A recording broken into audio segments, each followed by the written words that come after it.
अब देखो यार, अगर तुम लोग एलीट के फैन हो तो ये भी स्पेशल होने वाली है, क्योंकि गाइज यहाँ पर AEW में केनी ओमेगा और यंग बस के कॉन्ट्रैक्ट के एक्सपायर होने को लेकर बैक स्टेज से बहुत बड़ी अपडेट आ चुकी है।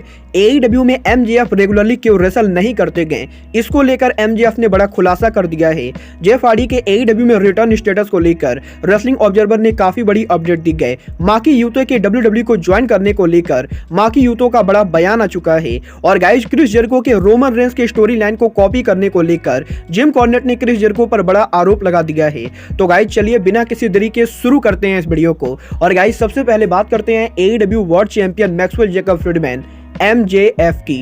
यार बात करें यहाँ पर MJF की, तो गाइड ये बात तो आप लोग भी मानोगे कि MJF AEW में जब गए तब से MJF ने AEW के अंदर सिर्फ एक बार रेसल किया है। और गाइड यहाँ पर MJF AEW के बाकी रेसलर के मुकाबले AEW कंपनी पर बहुत ही कम रेसल करते गए। बट गाइड यहीं इस हफ्ते अब सोशल मीडिया के ऊपर फैंस के MJF को ट्रोल करने के बाद MJF ने उनके लेटेस्ट इंटरव्यू के अंदर AEW कंपनी में उनके कम रेसल करने को लेकर बात की गई, जहां पर MJF के इंटरव्यू में MJF ने यह कहा है कि MJF AEW के नॉर्मल रेसलर्स की तरह रेसलर नहीं गए। और गाइड यहाँ पर MJF का पर्सनली ये मानना है कि MJF एक स्पेशल टैलेंट है। और गाइड यहाँ पर MJF फालतू रेसलर्स की तरह हर हफ्ते न लड़के बल्कि जब इंपॉर्टेंट होता है तभी लड़ते गए। और गाइड यही MJF के इस इंटरव्यू के अंदर MJF ने ब्रायन डेनियल्सन का मजाक भी उड़ा दिया है, जहां पर MJF का ये कहना है कि ब्रायन डेनियल्सन जैसे जॉबर हर हफ्ते लड़ते गए। बट गाइड यहाँ पर MJF जैसे रेसलर को लोगों को देखने के लिए इंतजार करना पड़ता है। और गाइड यहाँ पर बेसिकली MJF उनके कैरेक्टर में जाते हुए AEW कंपनी में उनके लो रेसल करने को लेकर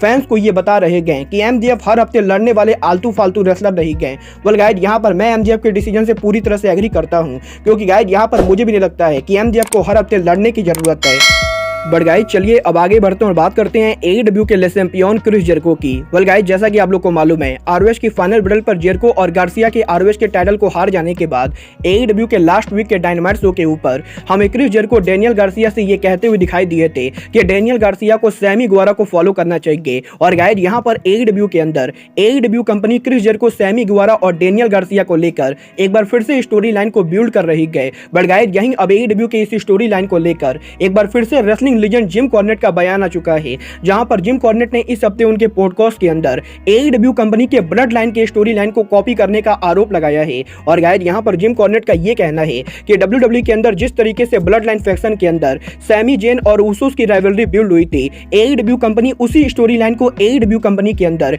डेनियल गार्सिया और सैमी गुवारा के बीच में बनाने की कोशिश कर रही है। और गाइड यहां पर बेसिकली जिम कॉर्नेट का यह कहना है कि जिस तरीके से सैमी जेन WWE के अंदर ब्लड लाइन के बाहर के मेंबर होने के बाद भी ब्लड लाइन के अंदर शामिल हुए हैं, कुछ इसी तरीके से AEW के अंदर AEW company Jericho appreciation society के अंदर AEW कंपनी डेनियल गार्सिया और सैमी गुवारा की स्टोरी लाइन को बिल्ड कर रही है। और गाइड यहां पर जिम कॉर्नेट ने AEW कंपनी पर यह आरोप लगाया है कि क्रिस जेरिको AEW कंपनी के अंदर ब्लड लाइन फैक्शन की स्टोरी लाइन को कॉपी कर रहे हैं।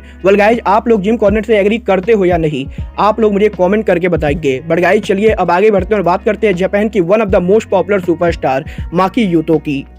और बात करें यहाँ पर माकी यूतो की, तो गाइज इस हफ्ते माकी यूतो ने उनके लेटेस्ट इंटरव्यू के अंदर अमेरिका में उनके रेसलिंग करियर के फ्यूचर को लेकर बात की गई, जहां पर माकी यूतो के लेटेस्ट इंटरव्यू के अंदर जब माकी यूतो से पॉसिबली WWE को ज्वाइन करने को लेकर बात की गई, तो गाइज यहाँ पर माकी यूतो का ये कहना है कि माकी यूतो को अभी तक तो WWE से कोई कॉन्ट्रैक्ट ऑफर नहीं मिला है। बट गाइज अगर यहाँ पर फ्यूचर में भी माकी यूतो को WWE से कॉन्ट्रैक्ट ऑफर मिलता है, तो गाइज यहाँ पर माकी यूतो WWE के कॉन्ट्रैक्ट ऑफर को रिजेक्ट करेंगी, क्योंकि गाइज यहाँ पर माकी यूतो का ये कहना है कि माकी यूतो अमेरिका के अंदर AEW कंपनी के साथ लॉयल है। और गाइड यहाँ पर अगर WWE ज्यादा से ज्यादा पैसे देकर भी माकी यूतो को WWE में साइन करने की कोशिश करेगी, तो गाइड माकी यूतो WWE के कॉन्ट्रैक्ट ऑफर को ठुकरा के AEW कंपनी के साथ लॉयल रहेंगी। और गाइड यहाँ पर माकी यूतो ने इस चीज को बिल्कुल ही क्लियर कर दिया है कि अमेरिका के अंदर AEW कंपनी के अलावा दुनिया की और कोई भी बड़ी कंपनी माकी यूतो को साइन नहीं कर सकती है। गाइड यहाँ पर माकी यूतो के इस लॉयल्टी इंटरव्यू के बाद देखना यह दिलचस्प होगा कि टोनी खान माकी यूतो को AEW कंपनी पर वापस कब लाते गए। गाइज जहां तक बात रही AEW में रेसलर्स के रिटर्न होने की, तो गाइज इस हफ्ते मैट हार्डी ने उनके लेटेस्ट इंटरव्यू के अंदर उनके ब्रदर जेफ हार्डी के AEW में रिटर्न स्टेटस को लेकर एक बार फिर से बात की गई,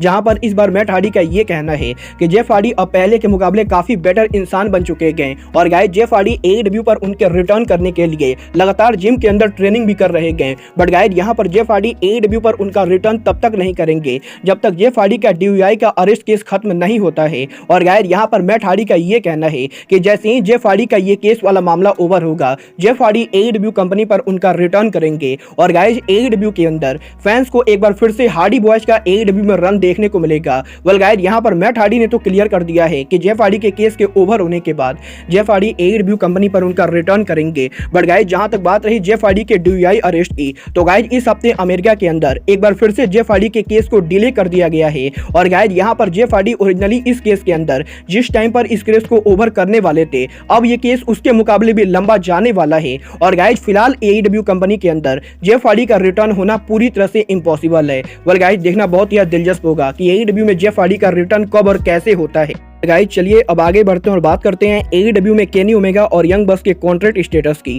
वेल गाइस जैसा कि मैंने आप लोगों को ऑलरेडी काफी बार बताया है, यंग बक्स ने एईडब्ल्यू कंपनी के साथ लास्ट ईयर उनके कॉन्ट्रैक्ट को एक्सटेंड किया था, जहां पर यंग बक्स का एईडब्ल्यू का कॉन्ट्रैक्ट अब एक्सटेंड होने के बाद 2023 में एक्सपायर ना होके बल्कि 2024 में एक्सपायर होने वाला है। और गाइस यहाँ पर यंग बक्स एईडब्ल्यू कंपनी के अंदर आने वाले 2 सालों तक काम करने वाले गए। बट गाइस जहां तक बात रही केनी ओमेगा के कॉन्ट्रैक्ट की, तो गाइस इस हफ्ते रेसलिंग ऑब्जर्वर डेव मेल्जर ने उनके लेटेस्ट रिपोर्ट के अंदर केनी ओमेगा के एईडब्ल्यू में कॉन्ट्रैक्ट सिचुएशन को लेकर बात की गई, जहां पर डेव मेल्जर ने इस चीज को कंफर्म किया है कि केनी ओमेगा का एईडब्ल्यू कॉन्ट्रैक्ट ओरिजिनली फरवरी महीने में एक्सपायर होने वाला था। और गाइस आने वाले 2 महीनों के अंदर केनी ओमेगा का एईडब्ल्यू कॉन्ट्रैक्ट ओरिजिनली एक्सपायर होने वाला था। बट गाइस यही एईडब्ल्यू कंपनी में केनी ओमेगा के करीबन 9 महीनों तक इंजर्ड रहने के बाद अब टोनी खान की कंपनी ने पॉसिबली केनी ओमेगा के कॉन्ट्रैक्ट को एक्सटेंड किया है। क्योंकि गाइस यहां पर अगर एईडब्ल्यू कंपनी के अंदर केनी ओमेगा का कॉन्ट्रैक्ट फरवरी महीने के अंदर एक्सपायर होता, तो गाइस एईडब्ल्यू कंपनी मार्च महीने में कनाडा में होने वाले उनके शो के ऊपर केनी ओमेगा को पोस्टर पर एडवर्टाइज नहीं करती। और गाइस क्योंकि एईडब्ल्यू कंपनी मार्च में होने वाले कनाडा में शो के ऊपर केनी ओमेगा को एडवर्टाइज कर रही है, तो गाइस यहां पर रेसलिंग ऑब्जर्वर को लगता है कि एईडब्ल्यू कंपनी ने पॉसिबली केनी ओमेगा के कॉन्ट्रैक्ट को एक्सटेंड किया है। और गाइस यहां पर केनी ओमेगा जो एईडब्ल्यू कंपनी के अंदर 9 महीनों तक इंजर्ड चल रहे थे, उन 9 महीनों की जगह एईडब्ल्यू कंपनी ने केनी ओमेगा की कॉन्ट्रैक्ट को पूरे अगले साल के लिए एक्सटेंड किया होगा। और गाइस यहां पर रेसलिंग ऑब्जर्वर के रिपोर्ट के हिसाब से केनी ओमेगा का एईडब्ल्यू कॉन्ट्रैक्ट करंटली अगले साल के एंडिंग पर एक्सपायर होने वाला है। बट गाइस जहां तक बात रही ओमेगा और यंग बक्स के फ्यूचर की, तो गाइस यहां पर रेसलिंग ऑब्जर्वर ने इस चीज को बिल्कुल ही क्लियर कर दिया है कि केनी ओमेगा यंग बक्स को छोड़कर तो एईडब्ल्यू कंपनी को लीव नहीं करेंगे। क्योंकि गाइस यहां पर रेसलिंग ऑब्जर्वर का यह कहना है कि केनी ओमेगा और यंग बक्स या तो एईडब्ल्यू कंपनी के साथ एक साथ रीसाइन करेंगे या फिर ये तीनों ही एईडब्ल्यू कंपनी को एक साथ लीव करेंगे। और गाइस यहां पर अगर केनी ओमेगा डब्ल्यूडब्ल्यू को ज्वाइन करते गए, तो गाइस इसके साथ साथ यंग बक्स भी डब्ल्यूडब्ल्यू को ज्वाइन करेंगे। और गाइस अगर केनी ओमेगा एईडब्ल्यू से रीसाइन करते गए,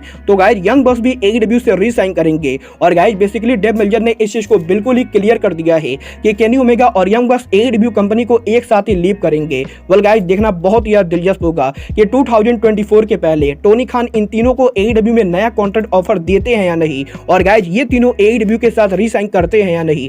बट गाइस आपको क्या लगता है, केनी ओमेगा और यंग बक्स को एईडब्ल्यू से रीसाइन करना चाहिए या फिर इन तीनों को डब्ल्यूडब्ल्यू को ज्वाइन करना चाहिए?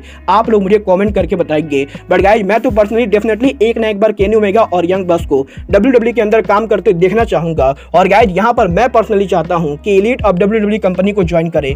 बट गाइस अब आज के इस वीडियो में बस इतना ही। मैं मिलता हूं आपसे अपने अगले वीडियो में। बट गाइस तब तक के लिए good bye, good night and bang.